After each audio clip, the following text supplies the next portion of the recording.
जैन धर्म, बौद्ध धर्म।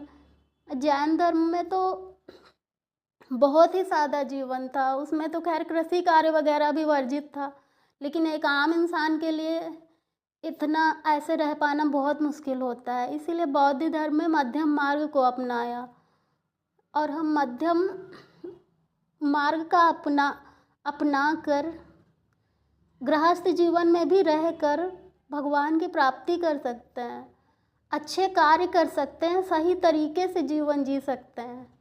तो फिर हमें क्या ज़रूरत है इतने गलत कार्य करने के लिए? हमें क्या ज़रूरत है हेट फैलाने की? हमें क्या ज़रूरत है दूसरों के प्रति इतना बैर रखने की, उनको इतना नीचा दिखाने की? ज़रूरत क्या पड़ गई हमें?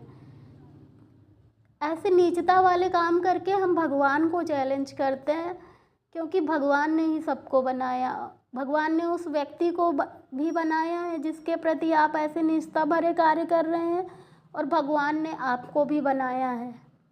तो अगर हम खुद को सुपीरियर मानते हैं, दूसरों को इन्फीरियर, इसका मतलब हम भगवान को ही चैलेंज कर रहे हैं। और अगर आप भगवान की शक्ति को चैलेंज करेंगे तो क्या भगवान से ऊपर अपने आप को समझता है क्या कोई?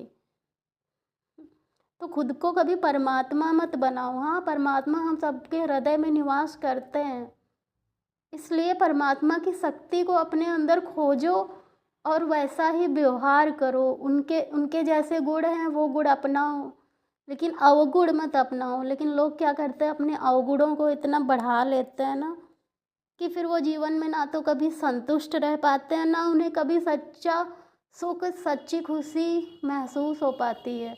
अब जो इंसान अपने इमोशंस को फील नहीं कर पा रहा है, जो इंसान सुख में सुखी नहीं हो पा रहा है, जो इंसान दुख में दुखी नहीं हो पा रहा है, दुख में दुखी होने का मतलब अपने आंसू बहा पाना, सबसे बता पाना कि देखो मुझे ये प्रॉब्लम है, हम अंदर ही अंदर घुट के मरे जा रहे हैं, इसका मतलब हम दुख में दुखी भी नहीं हो पा रहे हैं।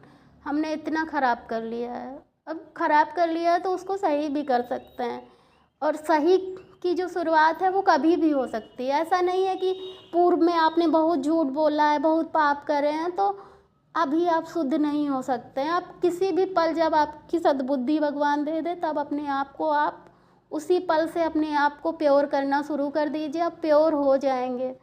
लेकिन प्योर होने के लिए अपने कर्म पे तो सुधार करना ही पड़ेगा ना। अब जब सुधार करने की बारी आती है तो हम दुबक के पीछे बैठ जाते हैं। सबसे बड़ी गलती यही हमारी होती है।